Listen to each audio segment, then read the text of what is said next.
नमस्कार साथियों, आप सबका पुनः स्वागत है श्रद्धा वेद पुराण में। तो आज हम लोग डिस्कस करने वाले हैं श्रीमद् भगवद गीता अध्याय 4 श्लोक अर्थ 6। इससे पहले हम लोगों ने अध्याय 1, 2, 3 के सभी श्लोक अर्थ सरल हिंदी भाषा में रिकॉर्ड कर दिए हैं। आप में से कोई भी भगवद गीता को सरल हिंदी भाषा में समझना चाहते हैं, आप हमारे चैनल श्रद्धा वेद पुराण श्रद्धा एस्ट्रो ज्योतिष के प्लेलिस्ट सेक्शन में जाकर वो वीडियो देख सकते हैं। तो शुरुआत करते हैं आज का श्लोक अर्थ।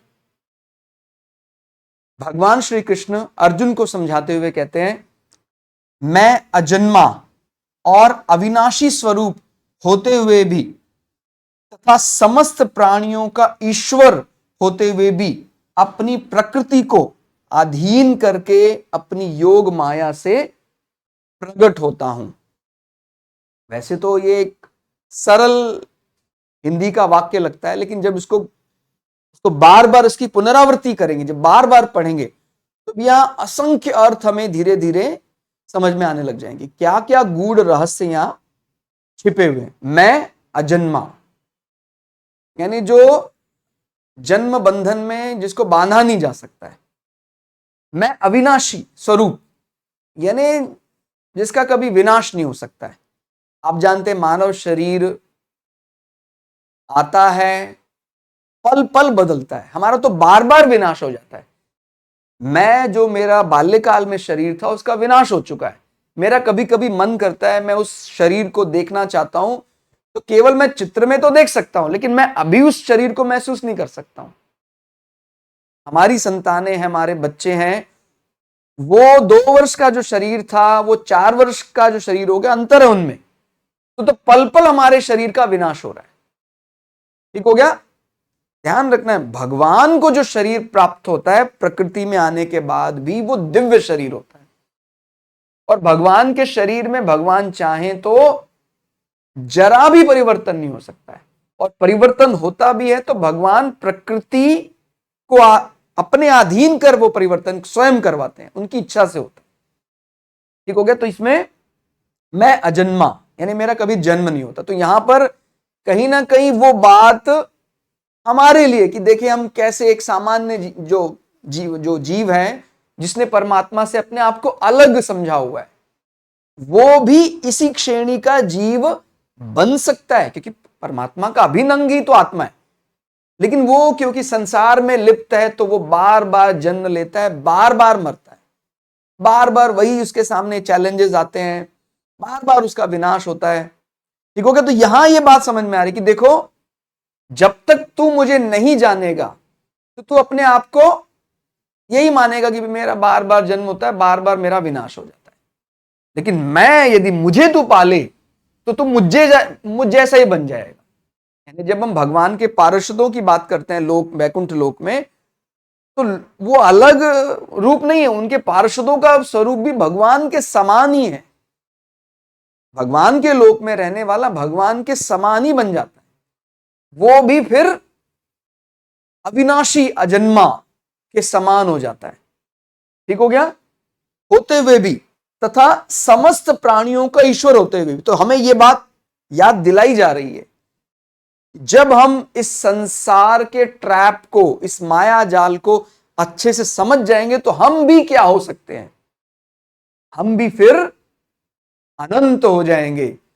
हम जब कई बार हम कामना करते हैं ना कि हम सब में वो कामना है, चाहे कोई दर्शन शास्त्र को जानता है नहीं जानता, उसने फिलॉसफी पढ़ी है नहीं पढ़ी है, कोई सामान्य से सामान्य व्यक्ति भी कई बार ऐसा चलचित्र में देखते हैं, कोई ऐसी फिल्म में देखता है कि हाँ मैं हवा में उड़ रहा हूं बिना किसी यंत्र के, मैं पानी की गहराइयों में चला गया बिना किसी यंत्र के, क्योंकि वो स्वयं इतना सबल है, उसकी कोई सीमा नहीं है। इसीलिए उसकी बुद्धि कभी कभी उछाल मारती है, वो अनंत का कभी कभी उसको ट्रेलर जैसा दिखाने का प्रयास करती है, क्योंकि वास्तव में तो अनंत है ही ना, वो उसी अनंत का, उस महासागर का ही तो वो बूंद है वो। लेकिन जब तक वो उसको अपने शरीर में सीमित रखता है तब बार बार उसको यही आभास होता रहता है, हाँ मेरा अगला जन्म विनाश हो गया, रो रहा है, चिल्ला रहा है, चीख रहा है। नहीं तो वो भी अजन्मा अविनाशी और ईश्वर के समान अपने आप को पा सकता है। ठीक हो गया? और वो फिर प्रकृति के अधीन नहीं रहेगा, प्रकृति उसके अधीन हो जाएगी। यही होता है जब कोई महापुरुष धीरे धीरे, महापुरुष का माने वो धीरे धीरे धीरे धीरे धीरे धीरे ईश्वर के समकक्षी हो जाता है। बल्कि ईश्वर तो ये भी कहते हैं भाई जो महान तपस्वी हैं वो तो मुझसे भी ऊपर हो गए। भगवान तो अपने जो भक्त हैं बड़े तपस्वी, उनकी अगर कभी वो क्रोध भी हो जाते हैं, क्रोध में उनको कोई अभिशाप भी देते हैं, तो ईश्वर उसको भी स्वीकार कर लेते हैं। आप जानते हैं सनक सनंदन सनत कुमार वैकुंठ लोक में गए थे, तब उनकी नाराजगी भी भगवान ने स्वीकार की और भगवान ने कहा आपने यदि मेरे पार्षदों को दंड दिया है उनकी नासमझी के कारण, उस दंड में मेरा भी बराबर, उसमें मेरा भी हिस्सा होगा। भगवान ने वो दंड अपने ऊपर स्वीकार किया कि भाई अगर मेरे पार्षद जाएंगे तो मैं भी धरती पर के सहयोग के लिए जाऊंगा। तो जब इस प्रकार की जब बात आती है, भगवान अपने भक्त से अपने आप को कई बार छोटा दिखाना चाहते हैं, तो ये बताता है कि प्रकृति जो है, प्रकृति ने कोई बैरियर नहीं बना रखा है कि भाई मैं जो प्रकृति का सर्वे सर्वा है, मैं सबसे पावरफुल हूं इसीलिए आपको मेरे अधीन रहना पड़ेगा। नहीं, कहता है आप भी वही पा सकते हैं जैसे मैं कर रहा हूं। तो ये बात एक प्रकार से हमें हमसे मिलाने के लिए बताई गई कि हम वास्तव में क्या है। और उसको दूसरे अर्थों में क्या बताया जा सकता है, भक्ति इसलिए इतनी विलक्षण है। जब भगवान, अब इस पद को यदि कोई प्राप्त करना चाहता है तो वो धीरे धीरे भक्ति का सहारा लेता है, ज्ञान योग का सहारा लेता है। तो जब हम भक्ति, भगवान की शुद्ध भक्ति करते हैं, तो भक्ति इतनी विलक्षण है कि निराकार भगवान को भी साकार रूप में प्रकट करने के लिए विवश कर देते हैं। वास्तव में तो वो निराकार है, लेकिन भक्त जब उसको महसूस करना चाहता है धरती पर, तो उसका जब आह्वान करता तो वो कोई ना कोई स्वरूप से उनके सामने प्रकट हो जा सकता है। हालांकि परमात्मा को किसी स्वरूप में बांधा नहीं जा सकता है, लेकिन भगवान कहते हैं या यदि भक्त सच्चे हृदय से मुझे पुकारता है, मेरी कामना करता है, तो मैं सारी सीमाएं लांघ कर भी आ जाता हूं। ठीक हो गया?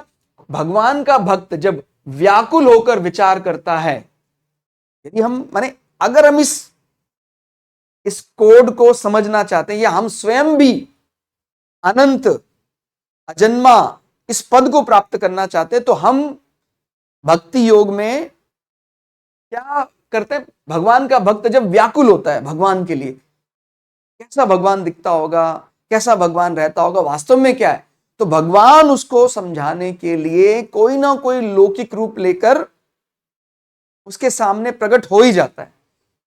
भगवान कहां है, मैं क्या करूं, कहां जाऊं। तो ये व्याकुलता सब पापों का नाश करके भगवान को साकार रूप में प्रकट कर देती है।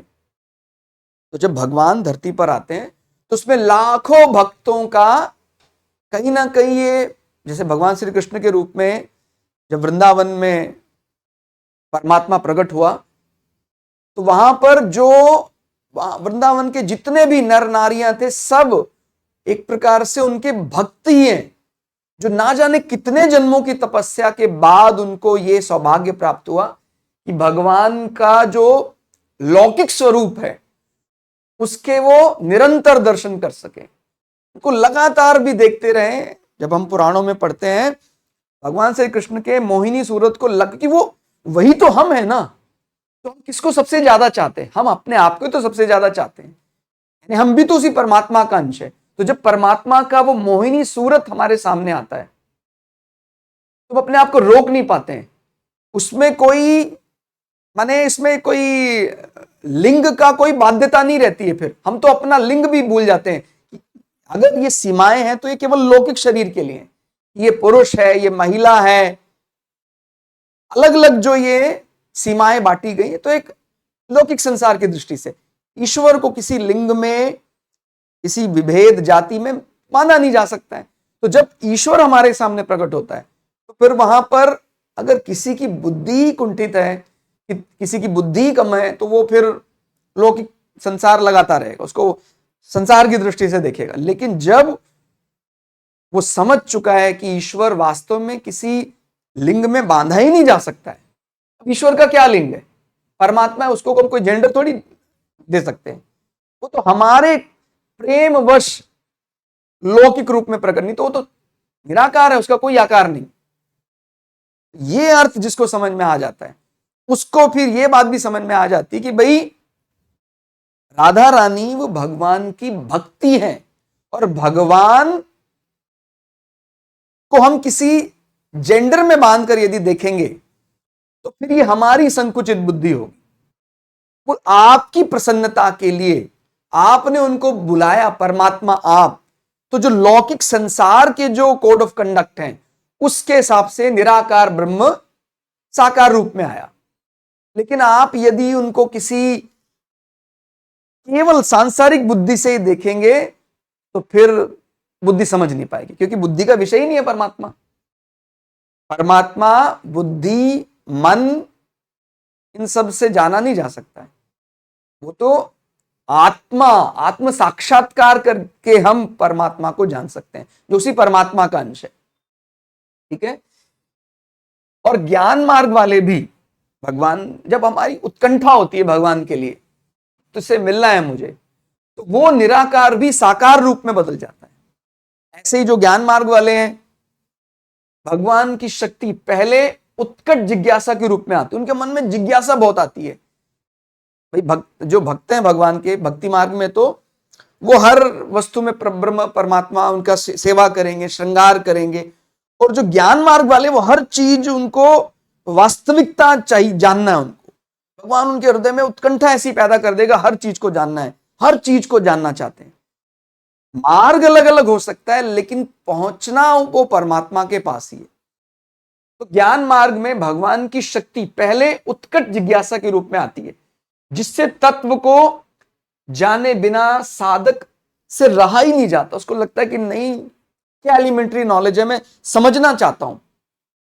वो विज्ञान पढ़ता है, वो अलग अलग ज्ञान की किताबें पढ़ता है, वो सब कुछ पढ़ता है। उसको लगता है कि नहीं, जो मेरे मन में जो उत्कट अभिलाषा है वो कैसे शांत होगी। आपको पता है, जो ऐसी अभिलाषा ये यदि जाग जाती तो वो तो परमात्मा की प्राप्ति के बाद ही शांत हो सकती है। ठीक हो गया।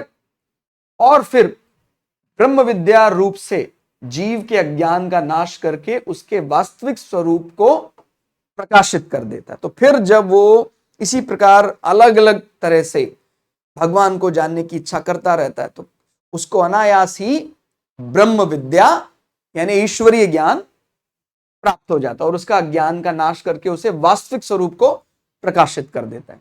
तो यहां ये बात दोनों में ही कॉमन है कि एक भक्ति मार्ग, ज्ञान मार्ग, दोनों परमात्मा से मिला रहे हैं। भक्ति मार्ग में हम संसार के लौकिक विषय जो हैं उन विषयों को बार बार, माने कि कैसा हमारा भगवान दिखता होगा, ये इस समय भगवान हमारा सो रहा होगा, ऐसी इमेजिनेशन करते हैं। तो ऐसा कई दफा ऐसा लगता है कि भाई ज्ञान मार्ग श्रेष्ठ है, भक्ति मार्ग श्रेष्ठ है। श्रेष्ठ तो दोनों ही है। अब उस मार्ग का फायदा ही क्या, हम कहने को तो ज्ञान मार्ग में लगे हुए हैं, लेकिन उस ज्ञान मार्ग से हम ईश्वर को पा ही ना पाए। तो जो मार्ग हमें ईश्वर से मिला दे वही मार्ग श्रेष्ठ है। इसलिए हमें अभी इस विवाद में नहीं पड़ना है कि ये मार्ग श्रेष्ठ है, ये मार्ग ज्यादा बली है, ये मार्ग कमजोर है। सब ईश्वर तक मिलाते हैं। तो जब प्रबल उत्कंठा होती है, तो यहां पर यह बात भी समझाई है कि भगवान के कई भक्त ऐसे भी रहे जिनके लिए भगवान ने गोकुल में, वृंदावन में अटखेलियां की प्रसन्नता के लिए। और कई ऐसे ज्ञान, जैसे उद्धव जी थे, और इस प्रकार उनको ज्ञान, अर्जुन को भी ज्ञान, शुद्ध ज्ञान मिला, विदुर जी थे उनको शुद्ध ज्ञान मिला। तो अलग अलग स्वरूप भगवान के। कोई ये चाहता है भक्त कि भगवान मैं तो आपके बाल स्वरूप के ही लगातार दर्शन करना चाहता हूं, तो भगवान ने उनको भी तृप्त किया। कोई उनसे ज्ञान की अभिलाषा रखता है, तो भगवान ने उनको शुद्ध ज्ञान दिया। भाई गीता का ज्ञान ये है, ये शास्त्रों का नियम, इसी प्रकार से। लेकिन सबको ईश्वर प्राप्त हो रहा है, तो ज्ञान मार्ग या भक्ति मार्ग छोटा बड़ा ऐसा नहीं है, ठीक है। सैकड़ों वर्ष बीतने पर भी भगवान के दिव्य शरीर में कोई अंतर नहीं आता। तो भगवान तो प्रकृति को अपने अधीन करके प्रकट होते हैं। तो भगवान जब चाहते हैं, वो कहते हैं वो बहुत अधिक आयु में भी वैसे का वैसे उनका शरीर रहा। उनके शरीर में कोई दोष प्रकृति उत्पन्न कर ही नहीं सकती है, ठीक है। तो भगवान का शरीर दिव्य शरीर, ठीक है। भगवान माया को अधीन करके चाहे तो विराट स्वरूप हो जाते हैं, चाहे सूक्ष्म स्वरूप हो जाते हैं, ठीक है। पल भर में उन्होंने विराट स्वरूप दिखा दिया और सूक्ष्म शरीर हो गया। बल में कोई कमी नहीं आई। माने गोकुल में या वृंदावन में भगवान कुछ ही महीने के ही नहीं हुए थे कि उन पर अलग अलग असुरों का, राक्षसों का हमला हुआ और भगवान उतने ही बली, क्योंकि भगवान के छोटे बड़े आकार से उनकी शक्ति पर कोई कम ज्यादा ऐसा नहीं होता है। वो तो अनंत है। वो तो हमें लग रहा है भगवान इतने छोटे हैं, अभी वो कैसे इतनी बड़ी राक्षसी से लड़ लिए, लेकिन यही उनका बड़प्पन कहलाता है। भगवान जो अनंत है, जब वो लौकिक सीमाओं में बंद कर आते हैं और जब वो अनंत, हालांकि अनंत के लिए बड़े बड़े पहाड़ों को उड़ाना भी कौन सी बड़ी बात है, लेकिन जब वो अनंत एक लौकिक स्वरूप में आकर सबसे छोटी उंगली में गोकुल माने जो पर्वत है, जो गोवर्धन पर्वत है, गोवर्धन पर्वत को अपने सबसे छोटी उंगली में उठा लेता है भगवान, तो हमारे लिए ये और ज्यादा माननीय विषय बन जाता है। हालांकि हम जानते हैं प्रकृति का जो सर्वे सर्वा परमात्मा है वो तो पूरे संसार को चला रहा है, उसके लिए कौन सा पर्वत को उठाना कौन सी बड़ी बात है। लेकिन जब वो लौकिक शरीर में आता है तो ये एक प्रकार का प्रदर्शन भी भगवान बार बार बताता भी है। जैसे अग्नि प्रकृति के कण कण में रहती है, लेकिन कई बार वो दिखाने के लिए कि मैं हूं प्रदर्शित भी हो जाती है। तो ऐसे ही परमात्मा स्वरूप, यानी परमात्मा अपने आप को लौकिक शरीर में व्यक्त करते हैं। तो भगवान का पराक्रम आयु के अधीन नहीं है। भगवान श्री कृष्ण ने बाल्यावस्था में भी महान पराक्रम कार्य किए। संसार के प्राणियों पर भगवान श्री कृष्ण, भगवान श्री राम के प्रति ईश्वर भाव समय और आयु बदलने पर भी वैसा का वैसा ही रहा। कितने युग बीत गए, आज भी हमारी सुबह जब होती है तो हमारी अच्छी सुबह मानी जाती है। हम भगवान का नाम लेते हैं, उनके मान सम्मान में कोई असर नहीं पड़ा। और भगवान चाहे बाल्यकाल में रहे और चाहे प्रौढ़ अवस्था में हो गए, कि बल पराक्रम में कोई ये नहीं कह सकता कि भाई हाँ वो ठीक है, उन्होंने अपने गुरुओं को बराबर सम्मान दिया। लेकिन जो कार्य वो बाल्यकाल में कर सकते थे वही कार्य बड़ी अवस्था में किया। वो हम ऐसा नहीं कह सकते कि नहीं बाल्यकाल में वो कर नहीं सकते थे। वो तो अनंत, अनंत में क्या जुड़ेगा भाई। अनंत में अगर अनंत भी समा जाए तो फिर भी वो अनंत ही रहेगा ना। तो कोई ये कह दे कि नहीं उनके सिखाने के बाद ही भगवान परमात्मा सीखे, वो उनका सम्मान है।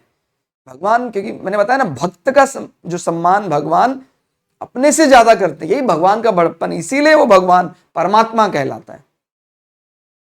लेकिन हमें ये ध्यान रखना है कि जो बाल रूप भगवान श्री कृष्ण का था उनमें भी अनंत शक्तियां हैं, और जो सुदर्शन धारी श्री कृष्ण भगवान है उनमें भी उतनी शक्ति है। तो वो दिव्य शरीर है, उनको उसी प्रकार समझना है। जो मनुष्य भगवान से विमुख रहते हैं उनके सामने भगवान अपनी योग माया से छिपे रहते हैं और साधारण मनुष्य जैसे ही दिखते हैं। अब जो पूरी तरह से छल, अलग अलग प्रकार के तंत्र करता है, उसके सामने भगवान अपना वास्तविक स्वरूप प्रकट ही नहीं करते हैं। जो भगवान, माने दो व्यक्ति अलग अलग देख रहे हैं, हो सकता है एक भगवान को कुछ और ही देख रहा हो और दूसरा भगवान को कुछ और ही देख रहा है। तो दुर्योधन के सामने साक्षात परमात्मा का स्वरूप आकर भी दुर्योधन उनको समझ ही नहीं पाया। ठीक हो गया। तो ये हमारे लिए भी एक इंडिकेशन है कि हम इतने ज्यादा स्वार्थ में लिप्त ना हो जाएं कि परमात्मा भी साक्षात हमारे सामने लौकिक रूप में आ जाए फिर भी हम उनको ना पहचान पाए। ठीक है, तो दुर्योधन जैसे व्यक्ति के लिए परमात्मा लौकिक शरीर में भी आ जाते हैं तो भी उसको वो एक साधारण शरीर ही दिखाई देता है। ईश्वर का लौकिक स्वरूप इसी प्रकार समझना चाहिए जैसे अग्नि का गुप्त रूप से संसार में की वस्तुओं में सदा रहना। संसार की सभी वस्तुओं में अग्नि गुप्त रूप से व्याप्त रहती है, लेकिन कभी कभी वो अपना बल दिखाने के लिए प्रकट हो जाती है। लकड़ी में अग्नि है, लेकिन जब लकड़ी पर घर्षण का बल आता है तो वो अग्नि प्रकट हो जाती है। तो वो दोनों के लिए भाई, जो भगवान के साधक हैं, जो भगवान के भक्त हैं, जो ज्ञान योग या भक्ति योग मार्ग से भगवान को समझना चाहते हैं, उन पर अनुग्रह करने के लिए भगवान अपने आप को प्रकट कर देता है।